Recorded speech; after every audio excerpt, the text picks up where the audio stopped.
Hello, how are you? Welcome to BMM Art Gallery.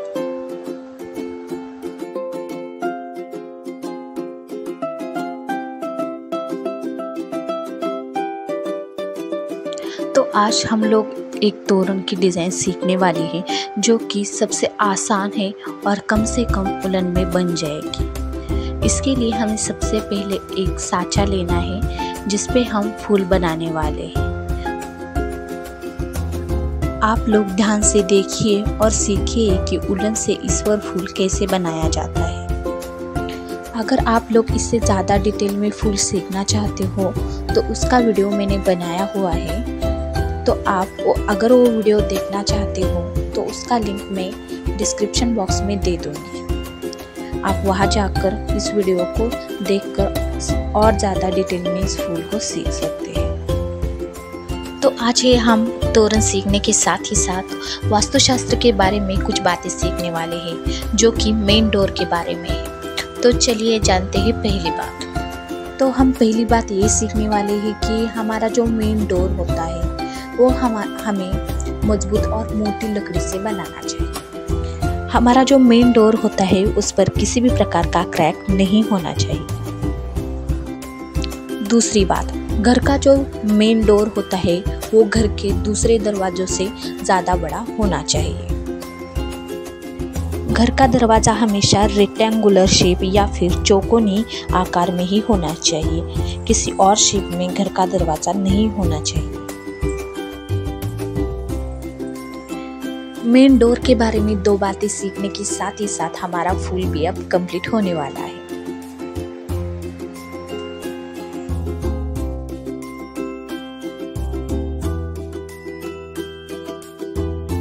हम यहाँ पे सफ़ेद उलन को जोड़ेंगे और फूल को और मजबूत बनाने के लिए इसे सी लेंगे। तो आप लोग ध्यान से देखिए कि हम इसे कैसे बनाते हैं।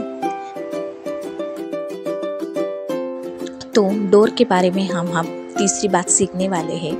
तो हमारे जो घर का मेन डोर होता है वो डबल डोर का होना चाहिए। वास्तु के अनुसार डबल डोर को घर के लिए बहुत ही अच्छा माना जाता है। उसी के साथ ही साथ हमारा जो मेन डोर होता है उसे खोलते ही हमें हमारे जो दरवाजे होते हैं वो बाहर की तरफ नहीं बल्कि अंदर की तरफ होने चाहिए। ये घर के लिए बहुत ही शुभ माना जाता है।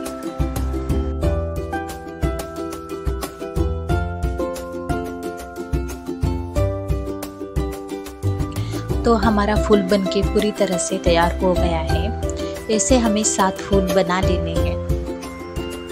अब हम फूलों की साइड की डिज़ाइन बनाना सीखेंगे। इसके लिए हम सफ़ेद उलन का इस्तेमाल करने वाले हैं। इस डिज़ाइन को बनाने के लिए हम सबसे पहले 3 डबल क्रोकेट, उसके बाद 2 चेन और उसके बाद 3 डबल क्रोकेट, ऐसे हम पूरी डिज़ाइन बनाएंगे। तो चलिए हम फूल की बाहरी डिज़ाइन बनाने के साथ ही साथ वास्तुशास्त्र की चौथी बात, जो कि मेन डोर के बारे में जो चौथी बात है वो हम सीखेंगे। तो मुख्य द्वार पर चौखट या फिर दहलीज होना बहुत ज़रूरी होता है क्योंकि यह हमारे घर की सीमाओं को दर्शाता है। यह वास्तुशास्त्र के अनुसार बहुत ही महत्वपूर्ण माना गया है। तो आप देख सकते हैं कि हमारे फूल की पहली स्टेप की डिज़ाइन तैयार हो गई है।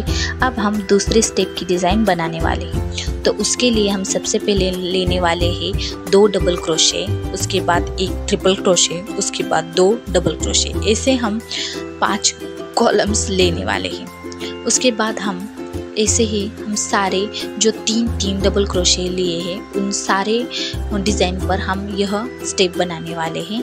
इससे हमारे फूल का आकार बहुत ही सुंदर दिखाई देने वाला है। तो आप ध्यान से देखिए और सीखिए।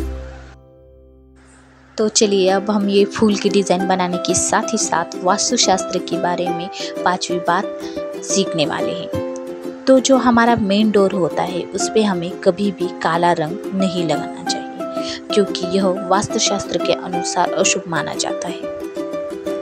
जो हम फूल की डिज़ाइन बना रहे हैं उस पर आप ध्यान से देखिए ताकि आपको अच्छे से समझ में आ जाएगा। अगर आपको कुछ समझ में नहीं आ रहा है तो आप मुझे कमेंट में बता सकते हैं। तो आप देख सकते हैं कि डिज़ाइन कितनी सुंदर दिखाई दे रही है। इस तरह से डिज़ाइन हमें पूरे फूल पे बनानी है। तो आप देख सकते हैं कि हमारे फूल कितने सुंदर दिखाई दे रहे हैं। इसे हमें सारे फूलों पे डिज़ाइन बना लेनी है और अब हम इसे आगे तोरण पट्टी बनाने वाले हैं। उसी के साथ ही साथ सबसे पहले हम 6 नंबर की टीप वास्तुशास्त्र की जानने वाली है।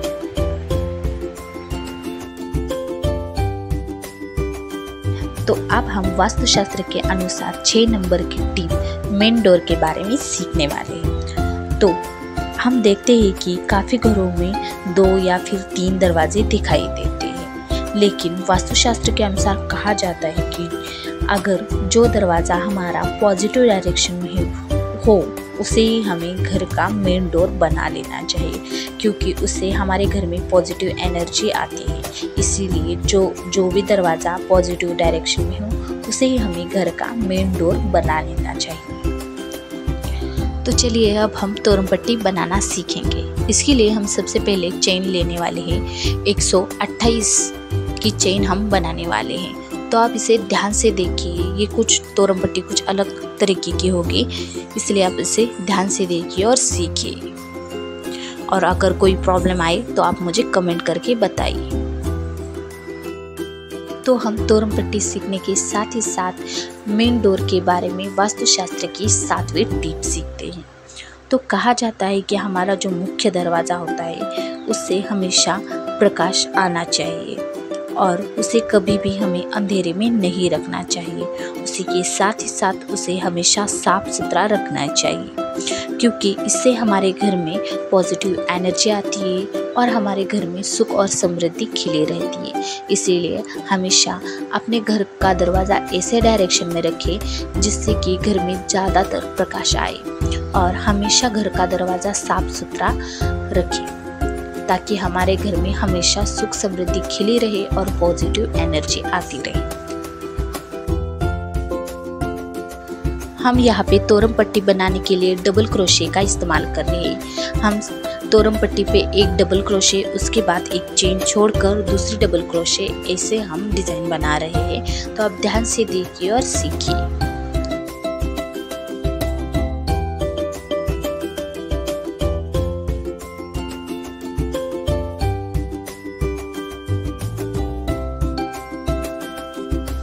इस तरह से हमने 3 रंगों की तोरण पट्टी बना ली है और ये दिखने में बहुत ही सुंदर दिखाई दे रही है। तो आप देख सकते हैं कितनी सुंदर दिखाई दे रही है। अब हम इस तोरण पट्टी पे फूलों को जोड़ने वाले हैं। तो आप देख सकते हैं कि हम इस पे किस तरह से फूलों को जोड़ने वाले हैं। अब हम तोरण पट्टी पे फूलों को जोड़ने के साथ ही साथ वास्तुशास्त्र की मेन डोर के बारे में 8वीं टिप सीखने वाले हैं। तो वास्तुशास्त्र के अनुसार कहा जाता है कि घर के बाहर जूतों का रैक हमें कभी भी नहीं रखना चाहिए, और उसी के साथ ही साथ कूड़ेदान को भी हमारे मुख्य द्वार के बाहर नहीं रखना चाहिए।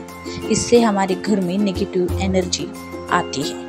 इसीलिए हमें इसे घर के अंदर रखना चाहिए या फिर कहीं और रखना चाहिए, ना कि घर के मुख्य दरवाजे के बाहर रखना चाहिए। उसी के साथ ही साथ हमारा जो मुख्य द्वार होता है उसके साथ बाथरूम भी हमें कभी नहीं बनाना चाहिए। अब हम यहाँ पे फूलों के नीचे उलन के गोंडे लगाने वाले हैं। इससे हमारा उलन का तोरण बहुत ही सुंदर दिखाई देगा। तो हमने इस वीडियो में तोरण बनाने के साथ ही साथ मेन डोर के बारे में कुछ वास्तुशास्त्र की बातें सीखी हैं।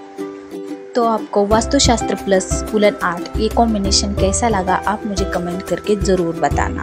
आपको वास्तुशास्त्र की टिप्स कैसी लगी और उलन का तोरण भी कैसा लगा आप मुझे कमेंट करके ज़रूर बताना। अगर आप इस चैनल पे नए हो तो प्लीज़ मेरे चैनल को सब्सक्राइब कीजिए, उसी के साथ ही साथ लाइक कीजिए, शेयर कीजिए। और अगर आप मेरे और वीडियोस देखना चाहते हैं तो आप मेरे चैनल पे जाकर और मेरे वीडियोस देख सकते हैं। इसका चैनल का लिंक मैंने डिस्क्रिप्शन बॉक्स में दे दिया है। तो आज के लिए बस इतना ही।